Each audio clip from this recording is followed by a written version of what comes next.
세종연구소는 뭘로 되어 있는 거예요? 수석연구위원. 한반도 평화포럼은 임동원 장관하고 백악장 선생님이 원래 이사장이었고, 예. 그다음에 나하고 정전 장관하고 백승원, 문정인 선생이 이제 공동대표였는데, 내가 상임이사로 두 분 이제 백낙청, 임동원 이사장님 모시고 이제 만들었지. 2009년에 노 대통령 서거하시고 김 대통령 서거하시면서 만들었는데, 지금은 이제 물러나서 이름만 명목구방 그냥. 올해 몇이시죠? 58년생이니까 머리만 셌지 지금 아직 고문하실 저희가 아니에요. 근데 어떻게 하겠어? 니는 뭐 나만 아니야. 니가 서울시장 나온 게 벌써 언제나 벌써 벌써 10몇 년이야. 아, 저는 그때가 한성이었어요. 내가 서울시장 나올 때도 서울이었나? 한성 시키니까 2002년에 한성 부윤 나왔던 것 같아. 근데 나 같은 경우는 학자로 갔으니까. 그러니까. 정년은 5년하고 5개월 남았어. 전직 장관이 수석연구위원 하기는 참 영원한 기자, 뭐 대기자 이런 택이네. 얼마 전에 제가 저 백두산 갔다 왔어요. 나를 꼭 불렀어야 되는데. 겨울 백두산. 통일되면 북을 통해서 가겠다고 지금까지 버티다가 이번에 갔어요. 그거 올라갔었어? 그래서 올라갔죠. 남북 관계가 그렇게 얼어붙었다가 우리가 올라가서 백두산에서 풀어갖고 기도를 딱 했더니 남북 고위급 회담이 바로 그날 이루어졌어. 잘했네. 북한 중국 국경이라는 그 책도 냈어. 그 하도 오랫동안 그 국경 연구를 해가지고. 국경 연구, 김일성 주울레 비밀 회담. 그것도 내가 그거 관련하신 거 뭐 논문 쓰시고 그랬었죠. 기억이 나요. 그것도 있죠. 뭐.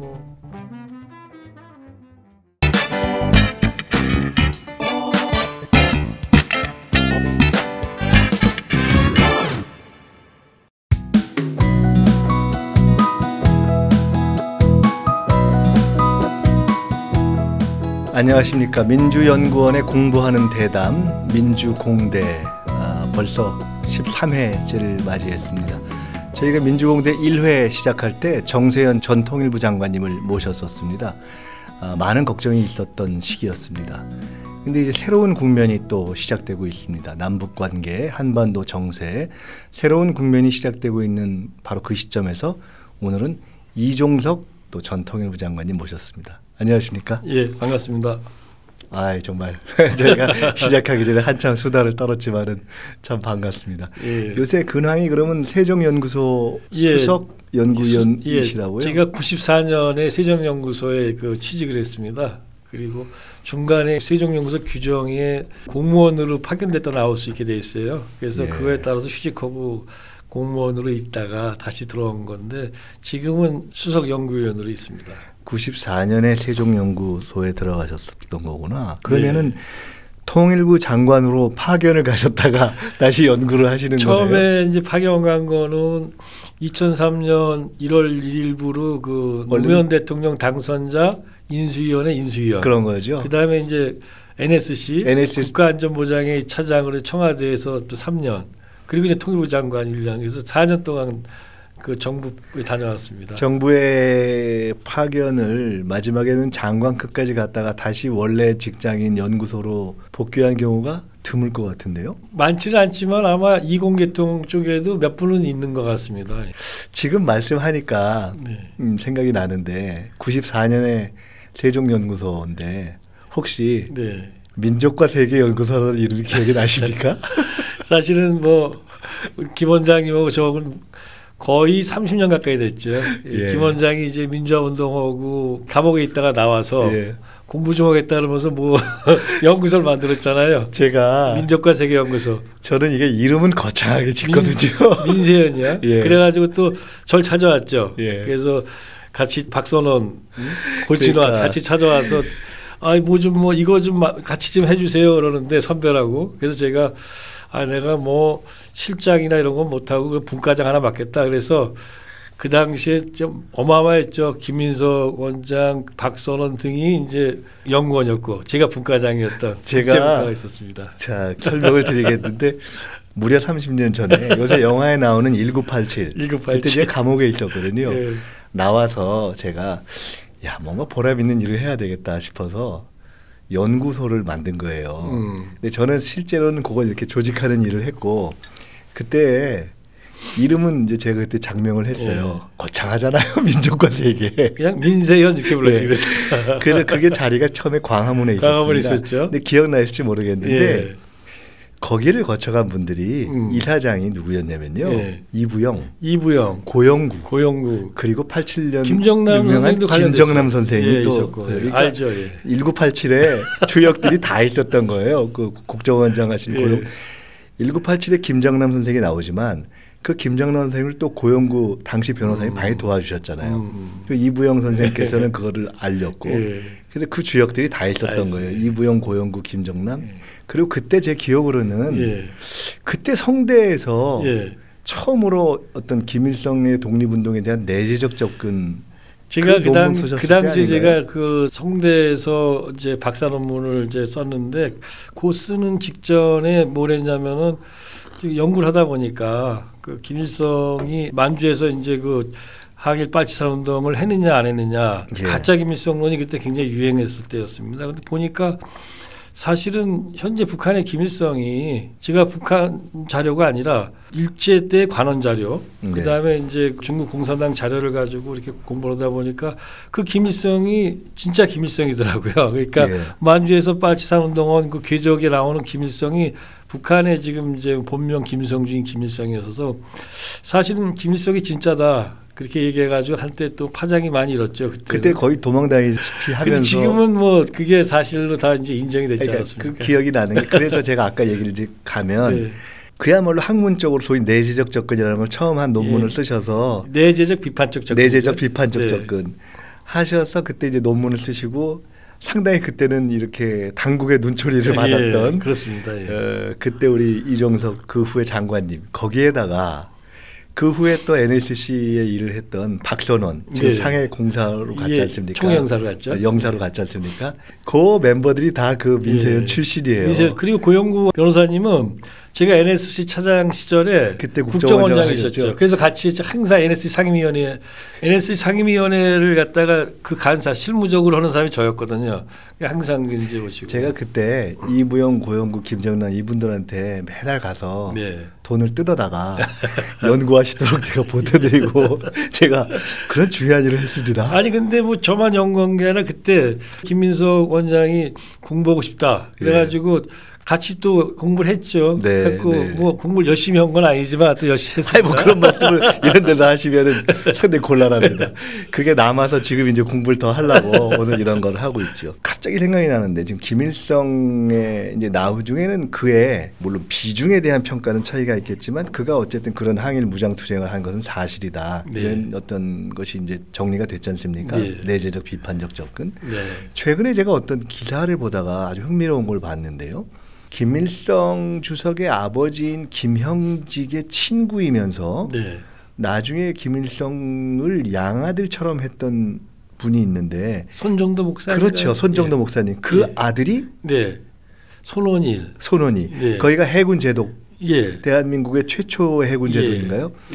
그러니까 그게 참 재미있는 것이 김일성의 아버지 김형직의 절친인 손정도 목사가 자기 아들 손원이와 양아들 김일성을 그렇게 이뻐했는데 나중에 김일성이 북쪽에 이제 수령이 돼가지고 전쟁을 하고 이쪽에서 칸 아버지의 양아들 친아들이었던 손원의 제독이 그걸 막고 정말 드라마 같은 일이 있었더라고요. 근데 그때 이제 그 일과 함께 흥미로운 것은 그때 그 손정도 목사의 스토리를 보면 자기 양아들이었던 김일성이 그렇게 만주에 가서 실제로 무장투쟁을 한 것은 사실이다. 뭐 이런 얘기가 나와서 그와 함께 어떤 한민족의 참 흥미로운 분단사가 녹아있는 것은 아주 재미있는 기록을 본 기억이 납니다. 그렇습니다. 뭐 거의 그 어느 집이나 다 그런 이제 분단과 관련된 어떤 애환 같은 거를 갖고 있고 곡절을 갖고 있는데요. 손정도 목사님 같은 경우는 정확하게 저는 양아들이었는지 모르지만 굉장히 아꼈습니다.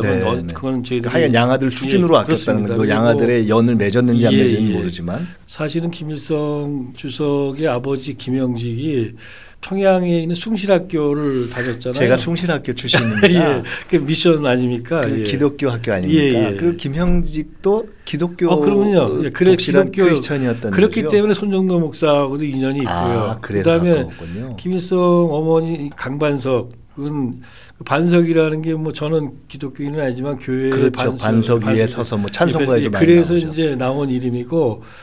그래서 그러면 그 강반석 유명한 기독교 집안이죠. 즉 김일성의 어머니인 강반석의 이름이 그렇다는 것은 그 윗대에서 독실해서 이름을 그렇게 지어줬을 가능성이 있는 그래서 거네요. 그 집안이 유명한 크리스찬 집안이고 그렇기 때문에 김일성 회고록에도 외부에서 손님 오시면 기도하고 부모들이 또 이렇게 저거 했다는 그 기독교인이고 자기들 교회 다녔다는 얘기가 나옵니다. 옆으로 잠깐 세자면 평양숭실학교가 김일성의 아버지 김형직과 함께 윤동주, 안익태, 조만식, 김동진, 문익환 이런 분들이 다 나오고 명문이네요, 이른바. 거기에 제가 나왔습니다.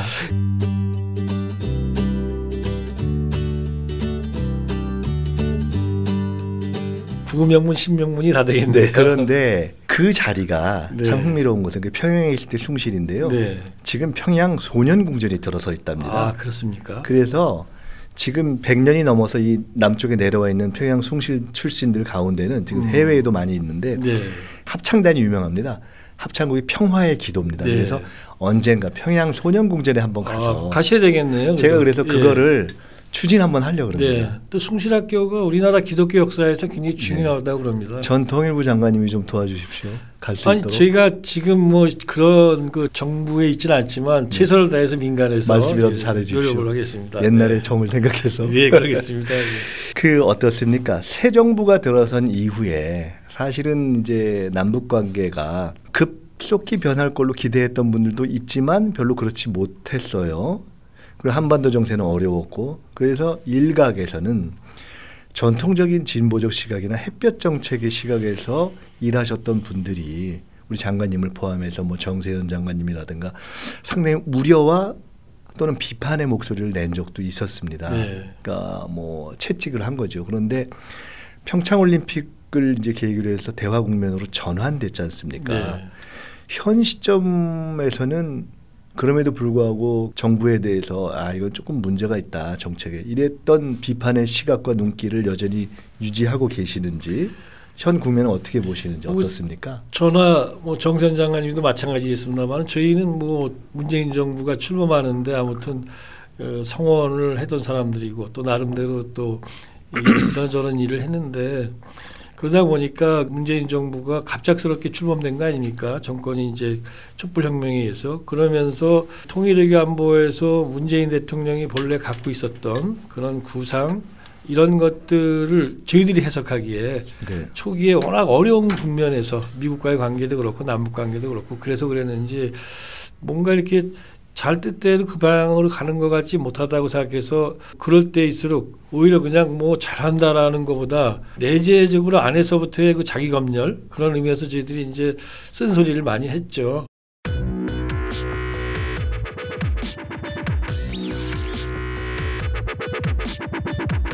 그런데 작년 10월 말에 문재인 대통령 결심 아래서 이제 중국과 사드 봉인 합의가 이루어졌고 그 합의의 그 기본 내용이 이제 3불 입장이라는 게 있었지 않습니까?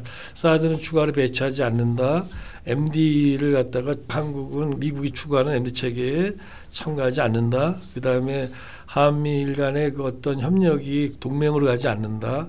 사실 그거는 문재인 대통령이 대통령이 되기 전부터 동북아시아의 중심인 한반도가 수천 년 역사 속에서 패권적 갈등 속에서 얼마나 힘들었습니까? 그러다 보니까 한국이 뭔가 동북아에서 평화와 안정 협력의 어떤 그 나름대로 중심이 되기 위해서는 가야 할 균형 외교의 한 길이라고 생각해서 했던 말씀들이었거든요. 근데 그걸 사실은 이제 3불 입장으로 천명을 하면서 이제 문 대통령이 웬만큼 초기에 어려웠던 상황을 나름대로 적응이 되고 극복을 하면서 당신의 목소리와 당신의 생각들을 갖다 좀 가지고 드라이브를 가나 보다 이런 생각을 했어요. 그리고 났더니 그 뒤에 뭐 이제 중국 시진핑 주석과의 그 평화 사원치 풀리고 그다음에 이제 작년 12월 19일이죠.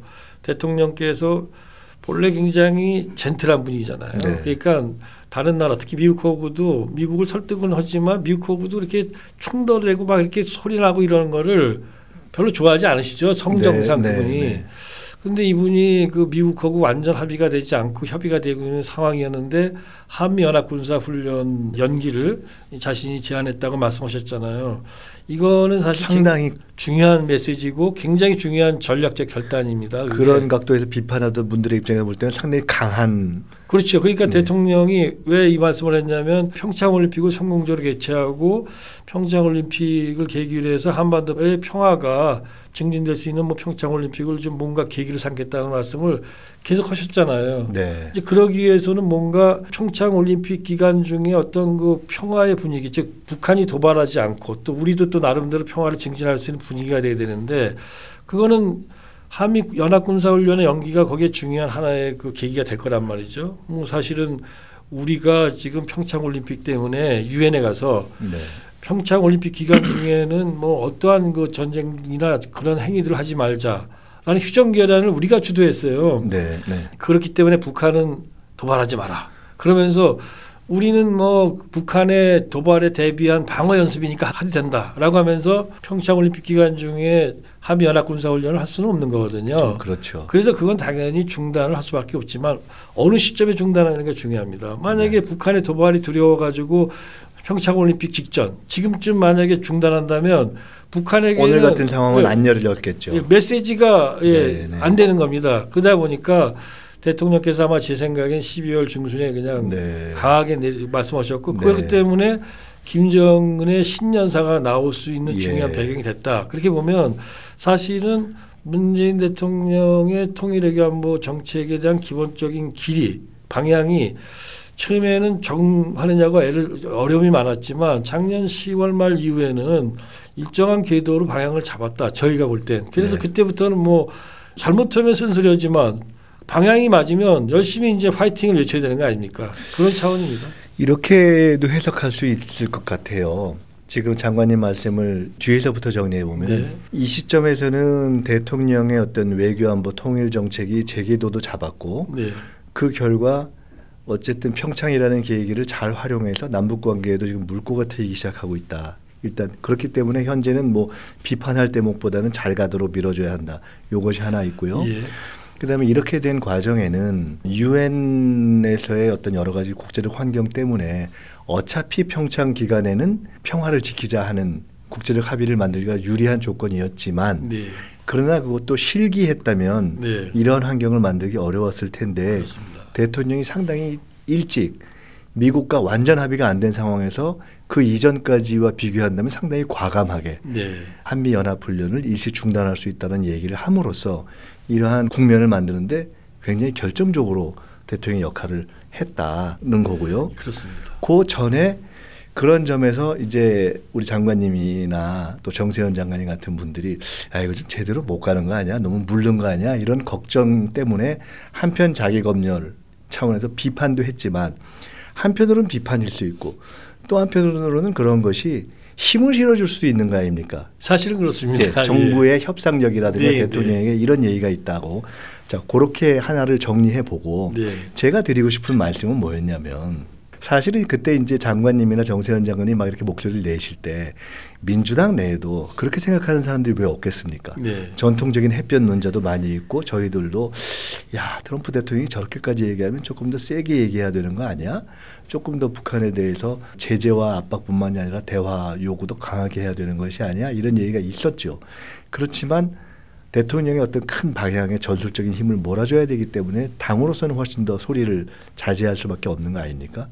그런데 돌이켜서 보면 이것을 한편으로는 조금 잘못 가다가 바로잡았다고 볼 수도 있고요. 그런 면이 있을 겁니다. 또 한편으로는 대통령 입장에서 본다면 대통령은 어려운 환경에서 굉장히 이제 미국과의 관계도 어느 정도 정상화하느라고 상당히 아까 말씀처럼 성정상 부딪히는 방식을 안 취했다는 거 아닙니까?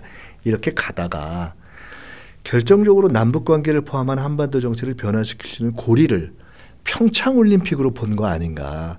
그래서 그때까지는 미일 중로와 다 어느 정도 호흡을 맞추는 것까지 가다가 그 시기에 들어서면서 조금 더 주도성을 높인 거 아니냐 이렇게도 해석할 수 있지 않을까요 혹시? 아니 뭐 그 해석에 저는 동의합니다. 예. 그리고 문재인 대통령께서 초심을 잃지 않고 항상 그러나 이제 그 부분을 언제 얼마만큼 표현하느냐 하는 문제에서 나름대로 마음속에서 계산을 하셨겠죠. 근데 여기까지 오는 데는 역시 그러한 문 대통령의 전략적 구상이나 아니면 추진력이 가장 중요한 작용을 했고, 그리고 이제 원장님 말씀하신 대로 여기저기서 나름대로 이제 자기 역할을 했죠. 그리고 그 역할에는 돌이켜 보면 뭐 부족한 점도 있을 거고 또는 적자한 점도 있었겠지만 모든 것들이 결과적으로 지금 완전히 다 만족할 수 있는 상황도 아니고 또 지금도 굉장히 어려운 상황임에도 불구하고 어쨌든 간에 대한민국 정부가 무엇인가를 할 수 있고 웬만큼 하는 상황을 오고 또 남북 대화를 통해서 뭔가를 만들어낼 수 있는 가능성들, 이제 가능성입니다. 여전히 그런 것들이 만들어진 전보다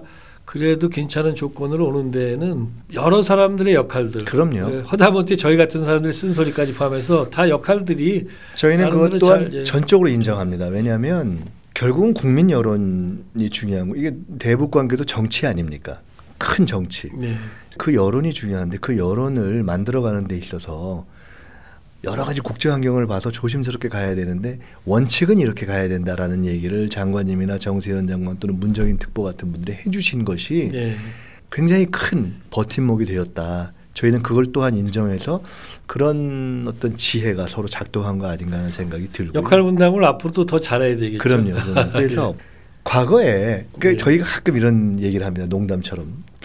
문재인 대통령께서 외교 안보를 잘 하실 거라고는 별로 기대를 안 한 경우가 많이 있거든요. 뭐 그쪽 경험이 별로 없다고 우리가 생각했기 때문에. 근데 당선 이후에 지금까지 국면에서 어찌 보면 진보 보수 양쪽에서 협공을 받는데 아주 절묘한 균형추를 타시면서 지금 딱 평창 국면까지 온 거예요. 과거에 NSC 처장 시절에 그때도 청와대 비서실장으로 계셨네요. 어떻게 계셨나요? 문재인 대통령과 크로스 되신 적이 있나요?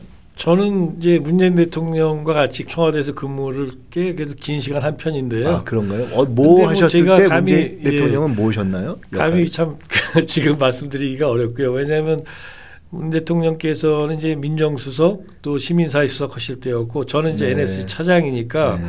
사실은 뭐 같은 이제 수석 보좌관이었습니다. 그렇지만 문재인 그 당시 수석은 다 아시는 것처럼 권세를 누리거나 막 자기 자신을 갖다가 이렇게 뭐 바깥에다가 과시하신 적은 한 번도 없었지만 뭐 언론이 왕수석이라고 표현하지 않았습니까? 네, 네. 그만큼 이제 정부 안에서 그 자리와 관계없이 권위가 있으셨고 그래서 수석 보좌관이나 이런 거 할 때 물론 자주 뵙고 그랬지만 그때는 뭐 제가 업무상으로 이렇게 얘기할 경우는 별로 없었습니다. 업무상으로 겹치는 건 별로 없었군요. 다만 오히려 2016년이죠. 2016년 가을에 탄핵 국면이 발생하기 직전입니다. 사실은 뭐 이렇게 빨리 대통령 선거가 이루어질지 몰랐고 문재인 당시는 이제 그냥 당 대표를 그만둔 이제 그런 상태에 이제 문재인 이제 후보가 되기 직전인데요. 그래서 세미나를 한번 해서 정리를 한번 해보죠. 그래가지고 저가 몇 분들 해가지고 몇 차례 그 통일, 북핵 문제, 남북관계, 그다음에 국방 외교를 같이 함께 그 당시 대통령 되기 전에 같이 이제 쭉 세미나 긴 시간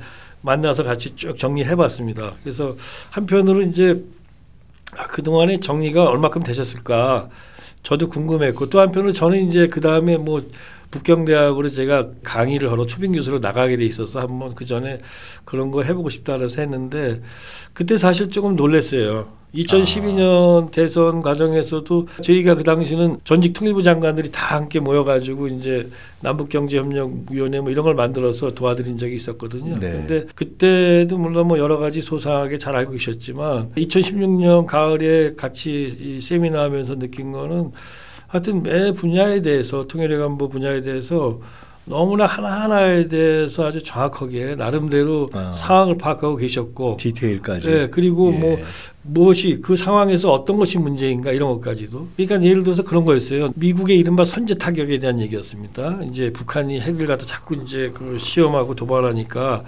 선제 타격 얘기가 나온다. 그럼 선제 타격의 위험성을 얘기들을 여러 사람이 하니까 또 한 분이 근데 그게 약간 예방적 성격을 갖고 있습니다. 예방 타격이죠. 뭐 사실은 학문적으로는 그렇게 표현할 수 있지 않습니까? 그러면서 얘기가 뭐였냐면은 북한에서 뭔가 도발의 징후나 이런 것들이 있다고 판단되면 미리 때리는 겁니다. 네. 그렇게 얘기를 어느 전문가가 네. 얘기를 했어요. 네. 근데 그때 그 문 대통령께서 딱 이제 먼저 말씀을 하시더라고요. 아 근데 그 판단을 누가 하느냐가 문제 아닙니까? 핵심 문제를 핵심이죠. 핵심을 딱 짚은 누가 거죠. 판단하느냐. 그렇죠. 사실은 예. 상대방이 그 움직이는 게 정말 도발인지 아닌지를 잘못 판단하면 큰일 나는 것이며 또 의도적으로 그렇게 판단을 의도적으로 그렇게 만들어가지고 할 수 있는 거잖아요. 정보 조작의 문제가 또 있죠. 사실은. 그럼 누가 하느냐 이게 그 대한민국 대통령이 해야 되는 문제다 이거죠. 근데 그걸 네. 갖다가 다른 나라에 맡길 수는 없는 거잖아요. 지금도 그게 우리한테 큰 문제가 되고 있잖아요. 짚어서 그걸 딱 지적하셨고. 짚더라고요. 그래서 제가 이 정도로 이 내공을 쌓으셨네 이런 생각이 들어서 그때 이미 알았습니다. 상당한 정도를 갖고 계셨다. 선제 타격론, 예방 타격론을 그렇죠. 언론에서도 특히 보수 언론에서도 많이 쓰는데 아주 막 장황하게 막 이론적으로 설명하는데 핵심은 근데 누가 그걸 판단하지? 그러니까 핵심 문제잖아요. 근데 그거를 딱 포인트를 맥을 짚으셨군요. 맥을 짚으셨죠. 저도 가끔 그런 생각을 해보는데 문재인 대통령께서 어찌 보면은 최초의 정통 운동권 출신이에요. 경희대에 학생운동을 하셨고 그리고 굉장히 진보적 시각을 갖고 계신데 따지고 보면 김대중 대통령, 노무현 대통령을 비교해 보면 김대중 대통령께서는 워낙 직접 관직은 안 하셨어도 국정에 대한 전반적인 이해가 깊었는데 사실 따지고 보면 문재인 대통령이 지금 우리가 배출한 세 분 대통령 가운데 가장 국정 경험에 깊숙이 해서 경험을 했고 그냥 막연한 게 아니라 지금 말씀들을 들어보면 저번에 유시민 전 장관도 그런 비슷한 얘기를 하시는 걸 어디서 봤는데 그냥 수석이 아니라 실제 정책들을 다 상당히 깊이 거르고 판단한 수석이었다 이런 얘기를 하셔요. 그렇죠. 특히 제 생각에는 민정수석 시절에는 그 당시 저희가 그 주한미군 기지를 용산에서 평택으로 옮기는 문제가 있었는데요. 이런 문제들 같은 경우는 외교안보 사안이기도 하지만 시민사회 영역과도 관련돼 있었고 그런 굉장히 갈등 사안이잖아요.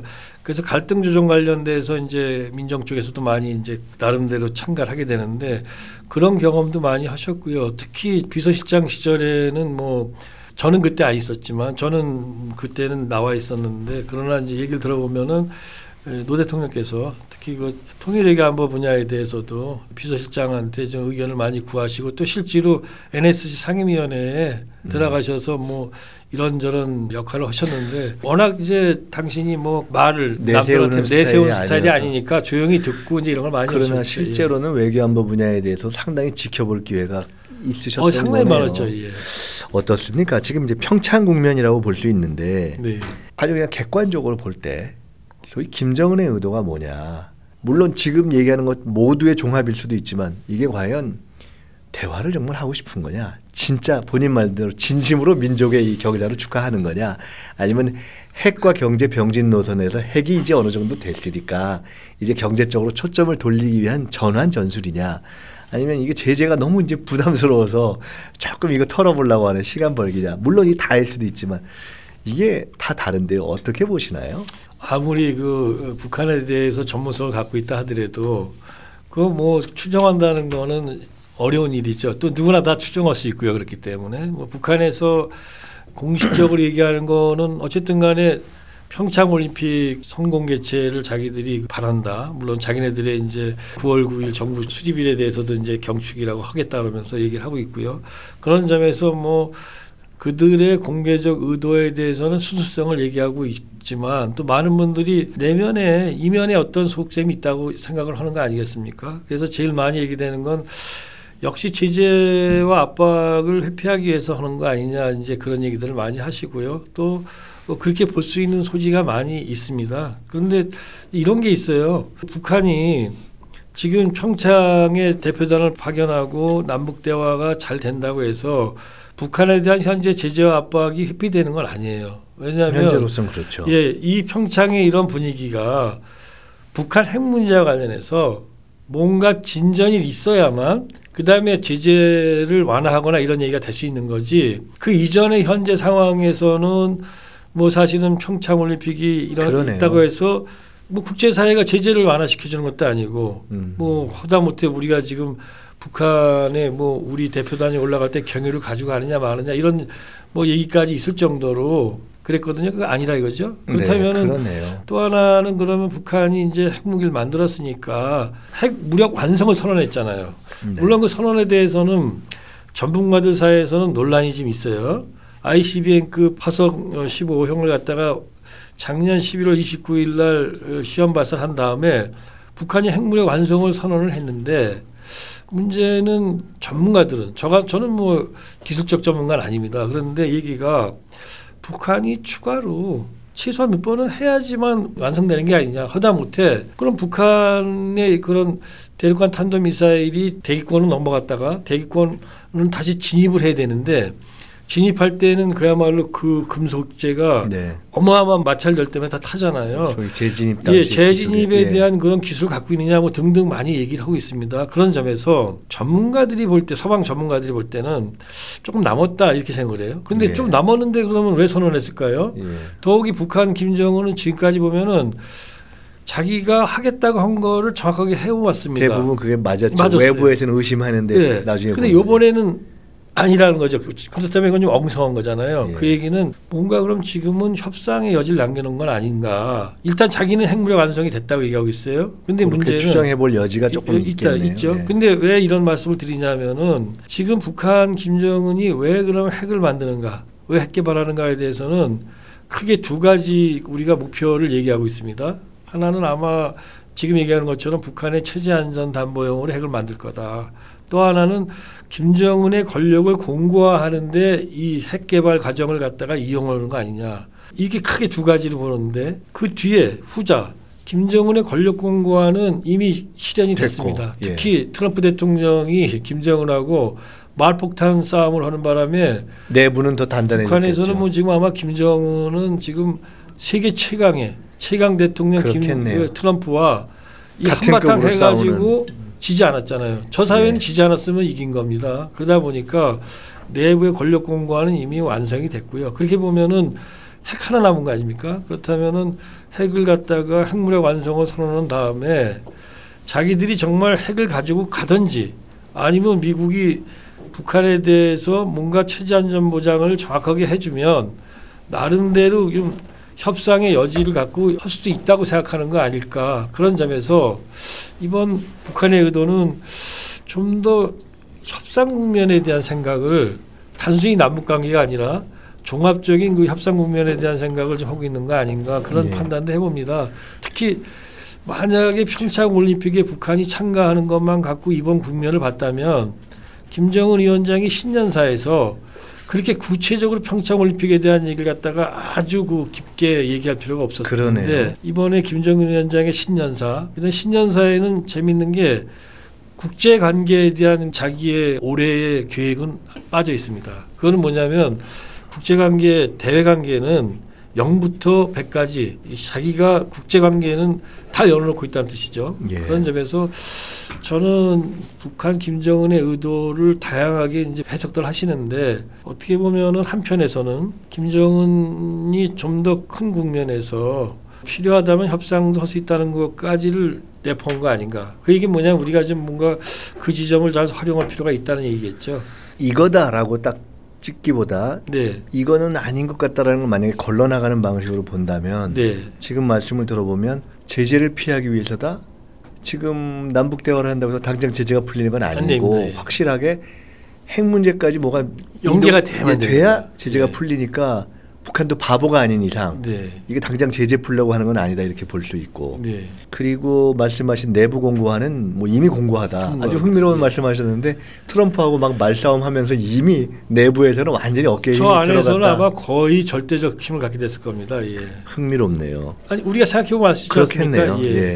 그렇다면 최근에 미국에서 흘러나오는 일각에서 흘러나오는 얘기 중에 북이 이번 대화에 나선 게 결국은 그동안 팍질하게 쪼이고 제재와 압박을 해서 결국 나온 거다라는 얘기가 뭐 그것도 일리가 없다고 볼 수는 없으나 그렇게만 해석하는 것 또한 지금 말씀하신 이것이 협상 여지가 있을 수도 있는 것이기 때문에 결국은 외교가 미세한 가능성을 미래의 어떤 전망을 예측하는 것에 기초해야 한다면 자칫하면 침노를 잘못 가게 하는 것일 수도 있다. 지금은 오히려 북의 변화의 가능성에 주목하고 이 상황을 해석해야 되는 거 아니냐 이렇게 볼 수 있다는 말씀으로 이해를 하겠습니다. 그런데 트럼프 대통령이 이제 자화자찬한 거는 전 그렇게 봅니다. 그건 어쨌든 간에 북한이 그 평창올림픽에 나오고 남북 대화가 된 거는 좋은 일이 아닙니까? 그리고 좋은 일에 대해서는 이 사람 저 사람이 내 덕분이다라고 숟가락을 얹잖아요. 그거 뭐 다 그냥 받아들이면 될 것 같아요. 뭐 그거 가지고 그건 사실 좋은 일이죠. 뭐 이 사람 저 사람이 다 자기 덕이라는데 그걸 우리가 굳이 뭐라고 뭐 할 필요가 없어요. 다만 조금 아쉬운 건 그렇게 내 덕이다라고 미국이 얘기한다면 트럼프 대통령이 얘기한다면 지금 남북 대화가 되고 이러는 거 갖다가 아주 긍정적으로 생각하고 박수 쳐주고 계속 격려해야 되는데 미국 안에서 너무 볼멘 소리가 많이 나와요. 그러니까 자꾸 견제를 합니다. 그러면 자기 덕에 제재 압박 덕분에 나왔다면 아니 오히려 제재 압박의 효과니까 대화를 잘하게 만들어줘야 되는데 자기 성과니까. 근데 그렇지 않단 말이죠. 그걸 보면 약간 모순되는 것 같습니다. 그러니까 조금 이따 다시 그 말씀을 나누겠습니다만 조금 아쉬운 것이 미국의 공식 전략은 소위 어떤 최대의 압박을 통한 대화인데 오케이 그럼 최대의 압박에서 여기까지 왔으면 대화도 계속 해야 될 거 아닙니까? 그러니까 지금은 최대의 압박과 함께 대화를 계속 하도록 하는 얘기도 해야 되는데 그것에 대한 의지가 과연 얼마나 충분한가 하는 대목에 대한 아쉬움 내지는 주목의 여지가 있는 것 같고요. 이건 어떤가요? 워낙 이제 이론가이신 우리 장관님 나오셨으니까 운전석론이 있지 않습니까? 운전석론. 일각에서는 야 한국이 이제 운전석에 앉았다라는 얘기에 대해서 야 북한이 운전석이고 야 한국은 조수석 같다 또 이렇게 폄하하는 사람도 있습니다. 근데 저는 오히려 이제 그것보다도 과거에 균형자론이 있었지 않습니까? 그 균형자론에 대해서 또 보수 진보 양쪽에서의 협공도 있었고 반성적인 지금 정립을 통해서 운전석론으로 왔지 않습니까? 운전자론과 균형자론을 비교해 본다면 또 운전자론을 긍정적으로 해석한다면 그 의미는 무엇이고 지금은 우리가 운전자론에 가깝게 지금 가고 있는 것이냐 이거 한번 좀 말씀 부탁드릴게요. 이게 이런 거 아니겠습니까? 이게